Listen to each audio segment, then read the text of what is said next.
अब सुनो, tangent normal के अंदर अब तक अपन कितने प्रकार के सवाल कर चुके हैं? पहले प्रकार का सवाल किया था, कर्व भी गिवन है और कर्व के ऊपर पॉइंट भी गिवन है और आपको टेंजेंट नॉर्मल निकालनी है। बहुत इजी था। दूसरे प्रकार का सवाल अपन ने किया था, कर्व गिवन है और टेंजेंट नॉर्मल का स्लोप गिवन है कि इस कर्व की वो टेंजेंट निकालो जिसका स्लोप 2 हो, या इस कर्व की वो टेंजेंट निकालो जिसका स्लोप 3 हो, एंड सो ऑन। तीसरे प्रकार का अपन ने सवाल किया था, curve and outside point. Curve given है और बाहर का पॉइंट गिवन है। एक कर्व गिवन है और बाहर का पॉइंट गिवन है कि भैया 2,3 से टेंजेंटें खींची आती है, इक्वेशन निकालिए। उसका मैंने आपको स्टैंडर्ड अप्रोच बता दी। आज हम लोग एक गजबी प्रकार के सवाल करेंगे, टाइप 4। टाइप 4 की हेडिंग है टेंजेंट और नॉर्मल। बिल्कुल ध्यान देंगे, टेंजेंट और नॉर्मल कटिंग कर्व अगेन। आइए बात करते हैं, टेंजेंट और normal cutting the curve again. Tangent और नॉर्मल जो कर्व को दोबारा से कट करेंगे। बहुत जबरदस्त प्रकार के सवाल होते हैं, tangent and normal cutting the curve again. Okay, इसको मैं डायरेक्टली एक सवाल के थ्रू लूंगा और इसका कंसेप्ट मैं समझाऊंगा और सब बच्चे इस कंसेप्ट को समझने की कोशिश करेंगे। क्वेश्चन है एक बहुत बढ़िया, बहुत प्यारा क्वेश्चन है। क्वेश्चन कहता है, find equation of a line which is tangent at one point and normal at other point to curve। और कर्व बहुत ही सुंदर और सुशील, x equal to 3t square, y equal to 2t cube. ध्यान देखेंगे, हेडिंग पहले देखिए। हेडिंग क्या है? टेंजेंट और normal cutting the curve again. इस हेडिंग पर बेस्ड 3-4 बहुत जबरदस्त सवाल आईआईटी में आए हुए हैं और उन सारे जबरदस्त सवालों को हम एक एक करके करेंगे। 3-4 बहुत अच्छे क्वेश्चन आईआईटी में आए हुए हैं। अब सब बच्चे ध्यान से बोर्ड पर देखेंगे। इस बार ना टेंजेंट की स्लोप गिवन है, ना आउटसाइड पॉइंट गिवन है, कुछ भी नहीं गिवन है, बल्कि एक ज्योमेट्रिकल रिलेशन गिवन है। क्या ज्योमेट्रिकल रिलेशन गिवन है? आइए देखें, what is the geometrical relation given. Find equation of a line which is tangent at one point and normal at other point two the curve this. एक ऐसी line की equation निकालिए जो एक point पे टेंजेंट हो और दूसरे पॉइंट पे नॉर्मल हो इस कर्व के। कर्व भी पैरामेट्रिक दे रखा है, x equal to 3t square, y equal to 2t cube. क्या आप लोग ट्राई करना चाहेंगे कि मैं करके बताऊं?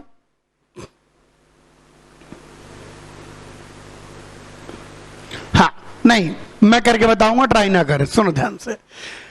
अब ये कर्व शायद, मतलब मैं क्या सोच रहा हूं, गिवन क्वेश्चन के हिसाब से ये कर्व शायद कुछ ऐसा होगा ताकि ऐसी कोई लाइन एग्जिस्ट करे जो कि इसको एक पॉइंट पे टेंजेंट हो जाए और दूसरे पॉइंट पे नॉर्मल हो जाए।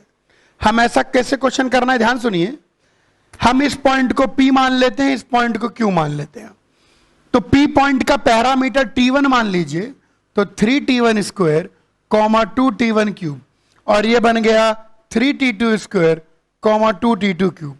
अब यहां पर लाइन की इक्वेशन निकालने के लिए हमेशा दो चीजें चाहिए होती है, या तो लाइन पर 2 पॉइंट पता लग जाए या एक पॉइंट और स्लोप पता लग जाए, दो चीजें। तो यहां पर मेरे मन में ऐसा विचार चल रहा है कि अगर किसी प्रकार से T1 T2 पता लग जाए, किसी प्रकार से T1 और T2 पता लग जाए तो मेरा काम बन जाए। अब देखो T1 T2 कैसे पता लगेगा।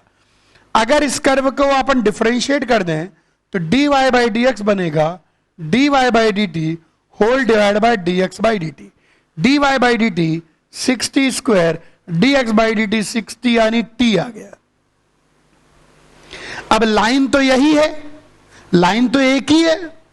इस लाइन की अगर अपन बात करें तो slope of tangent at p should be equal to slope of normal at q should be equal to slope of line joining P and Q।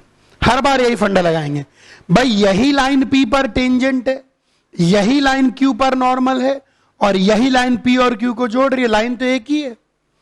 तो चाहे मैं इस लाइन की स्लोप P पर टेंजेंट मान के निकालूं चाहे मैं इस लाइन की स्लोप क्यू पर नॉर्मल मान के निकालूं, चाहे मैं इस लाइन की स्लोप पी और क्यू को जोड़ने वाली लाइन के रूप में निकालूं, अल्टीमेटली स्लोप तो एक ही आएगी। तो पी पर टेंजेंट की स्लोप T1 वो मैंने निकाल दिया T, क्यू पर नॉर्मल की स्लोप -1/T2 और पी और क्यू को जोड़ने वाली लाइन की slope 2T2 cube -2T1 cube whole upon 3T2 square -3T1 square. यह आ गया निकल के। दो इक्वेशन, दो वेरिएबल सॉल्व करेंगे, मिल जाएगा T1 एंड T2। हर बार यही अप्रोच लगानी है। अगर लाइन दोबारा से काट रही है, अगर लाइन दोबारा से कट कर रही है, तो हर बार आप लोग यही अप्रोच लगाएंगे। ओके, कॉपी करो तो फिर मैं इनको सॉल्व करके बताऊं। कॉपी करिए पहले यहां तक। हां, तो भाई यहां तक हम लोग पहुंच गए और हर बार बच्चों यही कंसेप्ट लगाना है। हर बार अगर पी की लाइन क्यू पर काट रही है तो ऐसा कुछ ना कुछ होल्ड करेगा। चलो सॉल्व करते हैं। सबसे पहले मैं क्या बोल रहा हूं, इसको इसके बराबर इक्वेट करके सॉल्व करते हैं।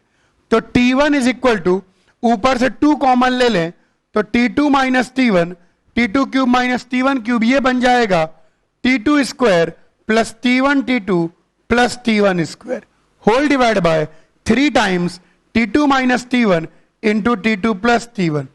कट गया, क्रॉस मल्टीप्लाई कर दें, 3T1 T2 plus 3T1 square, इधर आ जाएगा T2 square plus T1 T2 plus T1 square. 2 तो रह गया, बहुत बड़ी मिस्टेक हो गई, 2 बाहर पड़ा हुआ था। 2T2 square plus 2T1 T2 plus 2T1 square. तो 2T1 square 3T1 square cut जाएगा और 2T1 T2 3T1 T2 cut जाएगा। सबको मैं तो कहता हूं उस साइड ले जाओ, उधर ले आते हैं। तो 2T2 square minus T1 T2 minus T1 square 0 आ गया, यानी T2 square minus T1 T2 plus T2 square minus T1 square 0 आ गया। 2T2 स्क्वायर को बांट दिया, यहां से T2 कॉमन लेंगे तो T2 माइनस T1, और ये तो अपने आप ही फैक्टराइज हो रहा है, T2 minus T1 into T2 plus T1। बहुत सुंदर, बहुत सुशील, ये निकल के आ जाएगा 2T2 plus T1 equal to 0। मैं बोलूंगा कि T2 माइनस T1 0 नहीं हो सकता। क्यों नहीं हो सकता? क्योंकि T1 और T2 दोनों डिस्टिंक्ट पॉइंट हैं, T1 और T2 दोनों अलग अलग पॉइंट हैं। तो एक जबरदस्त रिश्ता मिला है मुझे 2T2 plus T1 equal to 0, और एक रिश्ता यहां पर भी है, रिश्ते पे रिश्ता, T1 is equal to -1/T2। तो यहां से T1 की वैल्यू यहां रख दें, -2T2 -1/T2, तो यहां से कट जाएगा। तो T2 की वैल्यू +1/√2 या T2 की वैल्यू -1/√2। अगर T2 की वैल्यू 1/√2 आ रही है तो T1 की वैल्यू -√2 और यहां T1 की वैल्यू +√2 लीजिए। यानी कमाल की बात है, ऐसी एक नहीं बल्कि दो लाइनें हैं। एक T1 T2 का ये कॉम्बिनेशन यूज करेंगे और एक T1 T2 का ये कॉम्बिनेशन यूज करेंगे। ऐसी एक नहीं बल्कि ऐसी दो लाइनें हैं जो कि एक पॉइंट पे टेंजेंट हैं और दूसरे पॉइंट पे नॉर्मल। कॉपी करिए।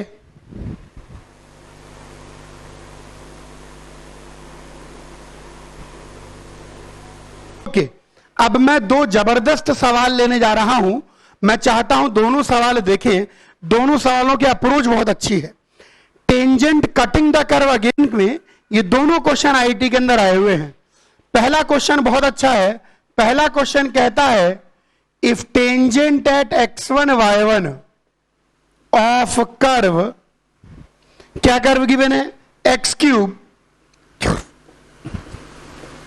If tangent at x1 y1 of curve this cuts curve again at x2 y2, show क्या चीज शो करनी है हमको शो करना है x2 by x1 plus y2 by y1 equal to -1। ये हमको शो करना है। If tangent at x1 y1 of curve this cuts curve again at x2 y2, show this. चलो कोशिश करते हैं मिलजुल के। ओके, बहुत सारी बातें दिमाग में आ रही हैं। x1 y1 x1 y1 इस कर्व के ऊपर लाई करेगा तो एक रिश्ता x1 cube plus y1 cube equal to a cube, x2 y2 भी बच्चों कर्व के ऊपर लाई करेगा, एक और रिश्ता, रिश्ते पे रिश्ता x2 cube plus y2 cube equal to a cube, ये निकल के आ गया। अब x1 y1 पर टेंजेंट x2 y2 पर कट करती है, अच्छी बात है। इस पॉइंट को थोड़ी देर के लिए P कह देते हैं और इस पॉइंट को थोड़ी देर के लिए Q कह देते हैं, तो वापस से मैं लिखूंगा कि slope of tangent at P is equal to slope of line PQ। Tangent, slope of tangent at P is equal to slope of line PQ। चलिए स्लोप ऑफ टेंजेंट कैसे निकालेंगे, आइए यहां कोने में कर रहा हूं, x cube plus y cube a cube है, डिफरेंशिएट कर दें, y square y dash equal to 0, तो वाई डैश की वैल्यू आ गई minus x square upon Y square, तो minus x1 square upon y1 square, slope of line PQ, PQ को जोड़ने वाली लाइन की slope y2 minus y1 x2 minus x1। कोई नई बात तो नहीं की मैंने, समझ गए होंगे सब बच्चे, बिल्कुल वही पुरानी बातें कर रहे हैं। ओहो, लेकिन रिश्ता तो नया है। चलो अच्छा, मेरे मन में बहुत सारी बातें आ रही हैं, डैन डैन कैसे होगा। चलो देखते हैं, इसको 1 कह दो, इसको 2 कह दो, यहीं पर देखें 2 में से 1 को घटाओ। मेरे मन में 2 में से 1 को घटाने की बात इसलिए आ रही है क्योंकि y2 minus y1 x2 minus x1 दिख रहा है, तो 2 में से 1 को घटाएंगे तो y2 cube minus y1 cube plus x2 cube minus x1 cube 0 आ जाएगा। जरा देखिए क्या खेल खेल रहा हूं मैं, y2 cube minus y1 cube minus times x2 cube minus x1 cube, तो यहां से y2 minus y1 upon x2 minus x1, यह बन जाएगा प्यारे विद्यार्थियों x2 square x1 x2 plus x1 square, और नीचे आ जाएगा y2 square y1 y2 plus y1 square. बहुत सुंदर, बहुत सुशील। इस वैल्यू को यहां रख रहा हूं मैं, तो ये वैल्यू यहां पुट कर रहा हूं मैं, तो minus x1 square upon y1 square is equal to minus times x2 square plus x1 x2 plus x1 square whole upon y2 square plus y1 y2, ओहो ढंग से लिखो, प्लस y1 स्क्वायर। ये आ गया निकल के, यहां माइनस से माइनस कट गया। मैं क्या बोल रहा हूं, न्यूमरेटर को x1 स्क्वायर से डिवाइड कर दो और डिनोमिनेटर को y1 स्क्वायर से डिवाइड कर दो। जब न्यूमरेटर को x1 स्क्वायर से डिवाइड करोगे तो आपके पास इधर बचेगा x1 स्क्वायर से बचेगा x2 बाई x1 का square plus x2 by x1 plus 1, और नीचे बचेगा 1 y2 बाय y1 का square plus y2 bye y1 plus 1। ये देखिए, ऐसा मैं क्यों कर रहा हूं, क्योंकि जो चीज मुझे सिद्ध करनी है, जो चीज मुझे साबित करनी है, जो चीज मुझे प्रूव करनी है, जो चीज मुझे लास्ट में दिखानी है, उसमें भी x2 by x1 y2 by y1 आ रहा है। ये आ गया निकल के। क्या किया, पूरे न्यूमरेटर को x1 स्क्वायर से डिवाइड कर दिया और पूरे डिनोमिनेटर को y1 स्क्वायर से डिवाइड कर दिया। क्रॉस मल्टीप्लाई कर दे, बस उत्तर आंखों के सामने आने को तैयार है। तो ये बन जाएगा x2 बाई x1 का whole square plus x2 by x1 plus 1 is equal to y2 by y1 का whole square plus y2 by y1 plus 1। ये 1 से 1 कट जाएगा, सबको एक साइड ले आए तो x2 बाई x1 का square minus y2 by y1 का square plus x2 by x1 minus y2 by y1 0। दोनों में से कॉमन ले लें, x2 by x1 minus y2, बहुत सुंदर, तो x2 by x1 plus y2 by y1 और प्लस 1 इक्वल टू 0। अब मैं बोलूंगा ये 0 नहीं हो सकता क्योंकि x1 x2 y1 y2 distinct point है, तो अल्टीमेटली इसी को 0 होना पड़ेगा और कहना पड़ेगा मुझको हैंस पार्टी। जब आईआईटी में बच्चों ने पहली बार इस क्वेश्चन को देखा होगा तो सोचो उनकी खोपड़ी में क्या चला होगा। खैर क्वेश्चन ज्यादा मुश्किल नहीं है, थोड़ा मैनिपुलेशन बेस्ड है। एक बार फिर से मैं ब्रीफ कर देता हूं थोड़ा सा। x1 y1 और x2 y2 दोनों के दोनों कर्व के ऊपर पॉइंट हैं, तो x1 y1 x2 y2 curve के ऊपर ऐसे लाई कर रहे हैं। दूसरी बात, पी पॉइंट की टेंजेंट कर्व को दोबारा से क्यू पर काट रही है, तो slope of tangent at P should be equal to slope of line P Q. ये आ गया निकल के। उसके बाद ये सब है, ये तो क्वेश्चन का पार्ट है। उसके बाद हमने इन दोनों को घटाया, उससे हमको ये रिश्ता मिला, उसको रख के मैनिपुलेट कर लिया। कॉपी कर लीजिए। एक और बहुत अच्छा सवाल, जबरदस्त। अब की बार आईआईटी वालों ने क्या किया कि कर्व कटिंग अगेन को हमारे सबसे बड़े डर के साथ मिक्स कर दिया। कोऑर्डिनेट ज्योमेट्री में जो हमारा सबसे बड़ा डर होता है वो होता है लोकस, लेकिन डरने की जरूरत नहीं है, डरे नहीं। आओ देखें एक और बहुत अच्छा क्वेश्चन, कैसे उन लोगों ने कर्व कटिंग अगेन को मिक्स कर दिया लोकस से। बोलता है tangent at point P of curve, curve क्या गिवन है, y equal to x square minus x cube cuts curve again at Q, find locus of mid point of PQ। PQ के mid point का locus निकालना है, PQ के mid point का locus. चलिए, बहुत प्यारा क्वेश्चन है। P पॉइंट पर खींची गई टेंजेंट कर्व को दोबारा से Q पर काटती है। शायद कर्व कुछ ऐसा वैसा होगा कि P पॉइंट पर खींची गई टेंजेंट कर्व को दोबारा से Q पर काट रही है। अब क्वेश्चन बोलता है कि PQ के मिड पॉइंट का लोकस निकालिए। जिस पॉइंट का लोकस निकालना होता है हम उस पॉइंट को H, K मान लेते हैं। तो भैया ये मिड पॉइंट हमको पता है, थोड़ा लोकस भी बता देता हूं। वैसे तो आप लोग बहुत इंटेलिजेंट हैं। लोकस का मीनिंग कुछ नहीं होता, जिस पॉइंट का लोकस निकालना उस पॉइंट को H, K मान लो, और H और K मत ढूंढो। H और K तो पता है यार, कोऑर्डिनेट है H और K। क्या ढूंढना है आपको? ढूंढना है H और K के बीच में रिश्ता। क्या ढूंढना है? H और K के बीच में रिश्ता। यह रिश्ता क्या कहलाता है? खैर जाने दो। P पॉइंट का x कोऑर्डिनेट में a मान लेता हूं तो y coordinate a square minus a cube आ जाएगा इसी रिलेशन से। Q पॉइंट का x कोऑर्डिनेट b मान लेता हूं तो y कोऑर्डिनेट b square minus b cube आ जाएगा। P पॉइंट का x coordinate a square minus a cube, और ये मान लिया। आइए सारे रिश्तों को यूज करें। H, के इसका मिड पॉइंट है तो a plus B by two H हो जाएगा, और a square minus a cube plus B square minus B cube by two K हो जाएगा। a plus B by two H हो जाएगा, और a square minus a cube plus B square minus B cube by two K हो जाएगा। H, K निकल के आ गया। और सुनो अब बहुत ध्यान से आप, ये हमारे पास निकल गया। उसके अलावा वही पुरानी कहानी पढ़ती है दोहरानी, slope of tangent at P is equal to slope of line PQ। मेरे ख्याल से अब आप ऐसे सवालों में नहीं अटकेंगे, ये वन ऑफ द जबरदस्त सवाल है। तो P पॉइंट पर अगर हम इसको डिफरेंशिएट कर दें तो डेरिवेटिव बहुत सुंदर, बहुत सुशील 2a माइनस 3a स्क्वायर आ जाता है, और स्लोप ऑफ लाइन PQ हो जाएगा y2 minus y1 upon x2 minus x1। हे भगवान, बहुत भयानक होने जा रहा है। चलो देखते हैं क्या कर सकते हैं। अब डरने से क्या होगा, अब तो करना ही है। तो b square minus A square minus times b cube minus a cube b minus a, तो यह आ जाएगा b minus a into b plus a minus b minus a into b square plus a square plus A b whole upon b minus ए।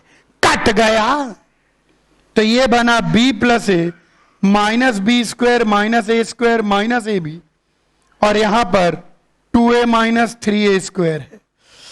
चलो यार बहुत बदसूरत हो चुका है। तो एक a से एक a कट जाएगा, और माइनस a स्क्वायर यहां कटेगा तो यहां 2 बचेगा।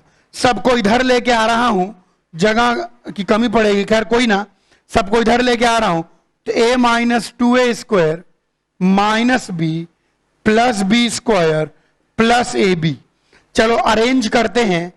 a माइनस बी को मैं इधर लिख लेता हूं, और प्लस यहां लिखता हूं बी स्क्वायर माइनस ए स्क्वायर प्लस ए बी माइनस ए स्क्वायर। ये 2a² था, इसके दो टुकड़े कर दिए, ठीक है। तो a minus B plus b minus a into b plus a plus a into b minus a. बहुत सही, जगह की बहुत कमी है। खैर, इन सब में से a माइनस बी कॉमन ले लूं, दिख ही रहा होगा आपको। तो a माइनस बी कॉमन ले रहा हूं तो यहां 1 बचेगा, a माइनस बी निकला तो यहां बचेगा माइनस बी माइनस ए और माइनस ए इक्वल टू 0। ये चीज तो 0 हो नहीं सकती क्योंकि a और b दो डिस्टिंक्ट पॉइंट के कोऑर्डिनेट हैं। कितनी खुशी मिल रही है आज, यानी 2a प्लस बी की वैल्यू 1 आ गई। अब मैं आपको यहीं पर इसी जगह में एलिमिनेट करके बता देता हूं कि कैसे करेंगे एलिमिनेट। मतलब एलिमिनेट का मतलब कैसे निकालेंगे h और k के बीच में रिश्ता। सुनिए ध्यान से, सुनिए। एक रिश्ता ये है a प्लस बी 2h और एक रिश्ता ये है 2a प्लस बी 1। सॉरी, दो रिश्ते। यहां से हम देखें तो a की वैल्यू निकल के आ जाती है 1 माइनस 2h और b की वैल्यू निकल के आ जाती है 4h माइनस 1। इन दो लीनियर रिलेशन, भाई ये भी a और b में लीनियर था, ये भी a और b में लीनियर था। इन दोनों से a और b h के टर्म में आ गया। बस पुट एंड गेट। अब a और b को h के टर्म में लिख देंगे तो h और k में एक भयानक रिश्ता मिल जाएगा, वही होगा आपका लोकस। हे भगवान, छाप लीजिए। ओके, तो अपन ने 4 टाइप के सवाल कर लिए।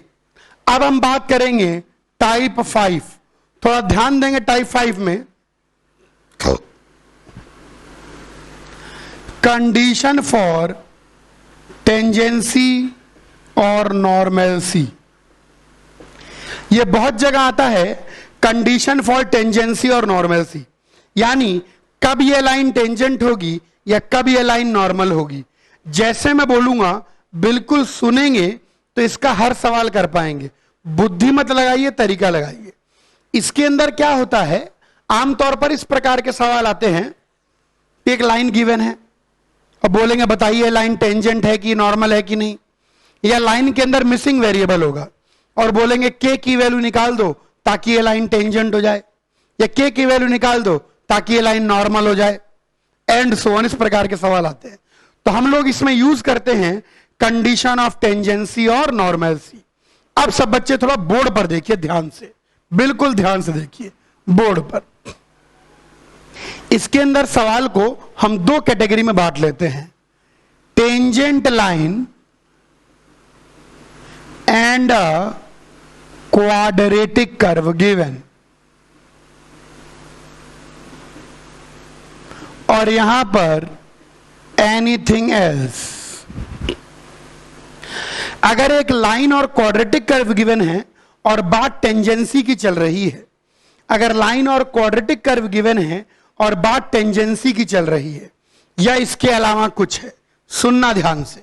इसके अलावा कुछ का मतलब नॉर्मल की बात चले, कर्व क्वाड्रेटिक ना हो या कुछ भी हो जाए। अगर एक लाइन टेंजेंट और क्वाड्रेटिक कर्व की बात चल रही है तो इसकी एक अलग अप्रोच है और इसके अलावा बाकी सारे सवाल की अलग अप्रोच है। बिल्कुल ध्यान सुने जो मैं कहने जा रहा हूं। अब हम इस प्रकार के सवाल लेंगे जिसमें लाइन के अंदर कुछ मिसिंग वेरिएबल की वैल्यू निकालनी होगी ताकि वह लाइन टेंजेंट हो जाए या वह लाइन नॉर्मल हो जाए। इसके अंदर 2 प्रकार के सवाल बनते हैं और दोनों प्रकार के सवाल मैं समझाऊंगा, ध्यान से समझेंगे। सुनिए ध्यान से। Tangent and quadratic curve given, 2 प्रकार के सवाल। एक लाइन है जो क्वाड्रेटिक कर्व को टेंजेंट है, मतलब लाइन टेंजेंट और क्वाड्रेटिक कर्व, ये 3 चीजें हैं, या इसके अलावा कुछ भी। अब इसके अंदर करना कुछ नहीं होता, solve line and curve, make quadratic equation in x और y, it's discriminant should be 0। और इसके अंदर हम करते हैं बाई कंपैरिजन। समझाऊंगा बाई कंपैरिजन का क्या मतलब होता है। अगर लाइन टेंजेंट और क्वाड्रेटिक कर्व का पंगा हो, अगर लाइन टेंजेंट और क्वाड्रेटिक कर्व का पंगा हो तो सिंपल काम करना है, लाइन और कर्व को सॉल्व करके एक्स या वाई में क्वाड्रेटिक बनानी है, और अगर वो लाइन टेंजेंट है तो डिस्क्रिमिनेंट 0 होना चाहिए। सिंपल सी बात है। और इसमें कंपैरिजन से करना। क्या मतलब है कंपैरिजन का, मैं आऊंगा। दो प्रकार के सवाल हैं, या तो टेंजेंट लाइन और क्वाड्रेटिक कर्व, या उसके अलावा। अगर टेंजेंट लाइन और क्वाड्रेटिक कर्व ये तीन शब्द आ रहे हैं तो करना कुछ भी नहीं है। क्या करना है आपको, लाइन को कर्व के साथ सॉल्व करेंगे और डिस्क्रिमिनेंट 0 कर देंगे। चाहे एक्स में क्वाड्रेटिक बना लीजिए, चाहे वाई में क्वाड्रेटिक बना लीजिए, और इसमें कंपैरिजन करेंगे। आओ दोनों के सवाल करते हैं। कॉपी करो पहले आप। अब अपन दो चीजें हैं, दोनों के सवाल लेते हैं और दोनों को समझते हैं। एक छोटा सा क्वेश्चन है, यह क्वेश्चन कहता है फाइंड द कंडीशन, ध्यान देखिए, find the condition so that line P x plus Q y plus R equal to 0 so that the line is tangent to curve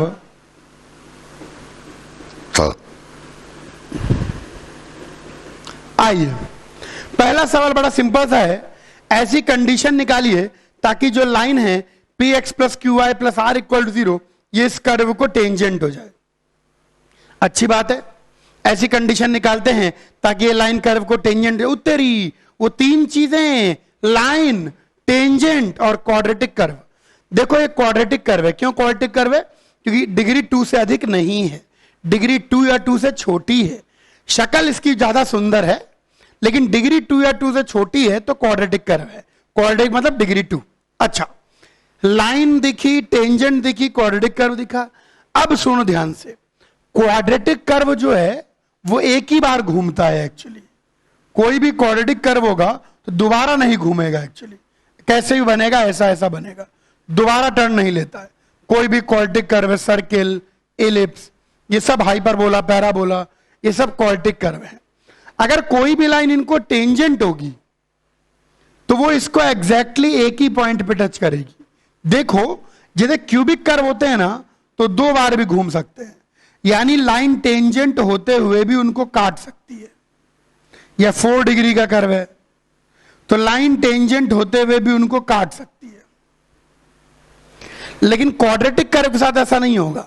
अगर लाइन टेंजेंट हो गई तो दोबारा से कर्व को नहीं काटेगी। अगर लाइन टेंजेंट हो गई तो दोबारा से कर्व को नहीं काटेगी। अगर लाइन टेंजेंट हो गई तो दोबारा से कर्व को नहीं काटेगी। क्वाड्रेटिक कर्व की यही खास बात है कि उसमें एक ही घूम होता है। या तो पूरे घूमता ही रहेगा या ऐसे घूम होगा, और या तो यूं घूमेगा ऐसा पैराबोला। तो उसके अंदर क्या होता है कि लाइन अगर कर्व को टेंजेंट हो गई तो फिर दोबारा कर्व को टच या कट नहीं करेगी। इसी बात का हम फायदा उठाएंगे। यानी लाइन और कर्व को सॉल्व करने पर एक ही इंटरसेक्शन पॉइंट मिल रहा है। अब कर्व तो क्वाड्रेटिक है, लाइन तो लीनियर है, तो दोनों को सॉल्व करेंगे तो क्वाड्रेटिक मिलेगा। तो यानी इस क्वाड्रेटिक का एक ही रूट आ रहा है, यानी डिस्क्रिमिनेंट 0। यही करना है। तो अपन क्या करेंगे, फिर से लाइन और कर्व को सॉल्व कर लेंगे। कर्व दे रखा है y equal to x square, y की वैल्यू यहां से निकाल लें तो minus P x minus R upon Q x square. देखिए क्वाड्रेटिक बन गई, Q x square plus P x plus R equal to 0 बन गई क्वाड्रेटिक। अगर सही में ये लाइन इस कर्व को टेंजेंट है तो डिस्क्रिमिनेंट 0 होना चाहिए। तो यानी P square minus 4QR should be 0। मिल गई कंडीशन। अब इस क्वेश्चन के अंदर बढ़ा चढ़ा के भी पूछ सकते हैं। कैसे, Q और R की वैल्यू दे दें तो P की वैल्यू पूछ लें। ऐसा दे दें कि px plus y plus 3 equal to 0। अगर टेंजेंट है तो P निकाल दीजिए, या PR की वैल्यू देकर Q पूछ लें, या PQ की वैल्यू देकर R पूछ लें। लेकिन अगर ये तीन शब्द हमारे कान में पड़े, लाइन, टेंजेंट और क्वाड्रेटिक, तो सीधे सीधे लाइन और क्वाड्रेटिक को सॉल्व करके डिस्क्रिमिनेंट को 0 करने पर आपको कंडीशन मिल जाएगी। कॉपी करिए। अब आइए, टेंजेंट वाली बात समझा दी। सोचो अगर यहां पर टेंजेंट ना होकर, इसी सवाल को लेते हैं, फिर एक अच्छा क्वेश्चन लेंगे। यहां पर होता नॉर्मल, कि ऐसा रिलेशन निकालिए, PQR में ऐसा रिश्ता निकालिए या ऐसी कंडीशन निकालिए ताकि ये कर्व, ये लाइन इस कर्व को नॉर्मल हो जाए। अब क्या करना पड़ेगा, कंपैरिजन, क्योंकि 3 शब्द तो नहीं पढ़े कान में, लाइन, टेंजेंट और क्वाड्रेटिक कर्व, वो 3 पढ़ते ही अपन डिस्क्रिमिनेंट 0, वरना कंपैरिजन। क्या मतलब है कंपैरिजन का? क्या मतलब है कंपैरिजन का? आइए मैं बताता हूं कंपैरिजन का क्या मतलब है। कंपैरिजन का मतलब होगा राइट टेंजेंट और normal in terms of one variable on the given curve। जो गिवन कर्व है उस पर टेंजेंट या नॉर्मल लिखिए, जो गिवन कर्व है उस पर टेंजेंट या नॉर्मल लिखिए, राइट टेंजेंट और normal in terms of one variable on the given curve. सुनिए ध्यान से कंपैरिजन का क्या मतलब है। तो टेंजेंट या नॉर्मल लिखेंगे केवल सिंगल वेरिएबल के टर्म में। चलिए बात करते हैं, सिंगल वेरिएबल के टर्म में बात करते हैं, बिल्कुल ध्यान सुनते आइए। इस कर्व पे कोई भी जनरल पॉइंट a,a² ले सकते हैं। अगर इस कर्व को डिफरेंशिएट कर दें तो 2x आ जाएगा। तो अपन को नॉर्मल चाहिए, तो मैं बोलूंगा जनरल नॉर्मल एट a,a² निकल के आ जाएगी y - a² -1/2a x minus. ये -1/2a क्यों हुआ? क्योंकि 2x किसका स्लोप होता? टेंजेंट का, तो नॉर्मल का स्लोप -1। ये आ गई जनरल नॉर्मल, मिल गई general normal.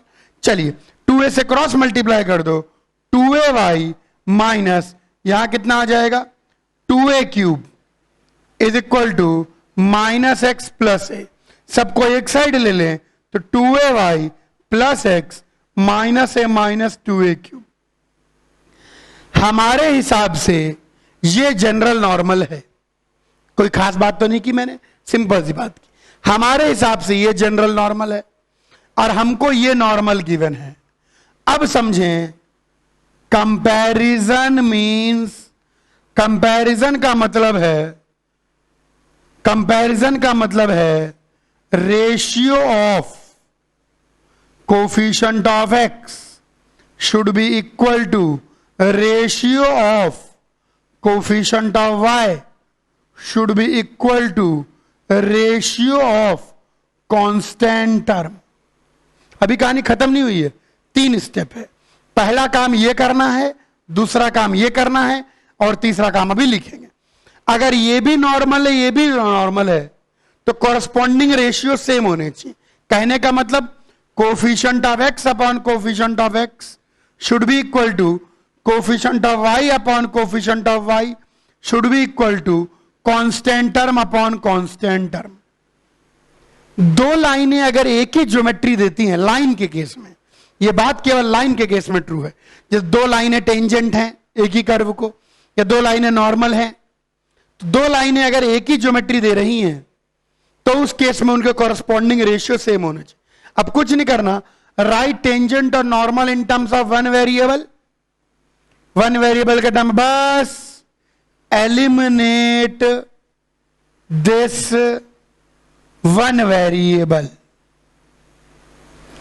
To get relation. Method set है। अब ये जो वन वेरिएबल के टर्म में लिखा था उसको एलिमिनेट कर दीजिए। तो आओ एलिमिनेट करें। इन दोनों की अगर मदद से देखें तो a की वैल्यू q/2p आती है। अब इन दोनों को इक्वेट कर दें, तो इन दोनों को इक्वेट करके यहां लिख रहा हूं, तो क्रॉस मल्टीप्लाई कर देते हैं, तो माइनस से माइनस ये r/p आ गया। a की वैल्यू q/2p रख दें तो -q/2p -2 इंटू q/2p का होल क्यूब। ये मिल गया रिश्ता। अगर PQR में ये रिश्ता होगा ये लाइन नॉर्मल होगी। मेथड बिल्कुल सिंपल है, मैंने स्टेप बाय स्टेप लिखा है। अगर वो 3 शब्द नहीं सुनाई पड़े, कौन से? लाइन, टेंजेंट और क्वाड्रेटिक कर्व, तो भाई साहब संभल जाइए, पूरा घिसोड़ होगा। पहले सिंगल वेरिएबल के टर्म में टेंजेंट या नॉर्मल लिखेंगे जो कही गई होगी, फिर गिवन लाइन का और आपकी जो टेंजेंट नॉर्मल आई, गिवन लाइन का और आपकी जो टेंजेंट नॉर्मल आई, उसका कंपैरिजन करेंगे और फिर जो इस वेरिएबल के टर्म में लिखा उसको एलिमिनेट कर देंगे। मिल जाएगा रिश्ता। तो अगर अच्छा इसके अंदर आप कैसे कैसे पूछ सकते हैं, वही पुरानी कहानी, पी क्यू की वैल्यू दे के आर पूछ लें, क्यू आर की वैल्यू दे के पी पूछ लें, पी आर की वैल्यू दे के क्यू पूछ लें, एंड सो ऑन। कॉपी कर लीजिए सब बच्चे।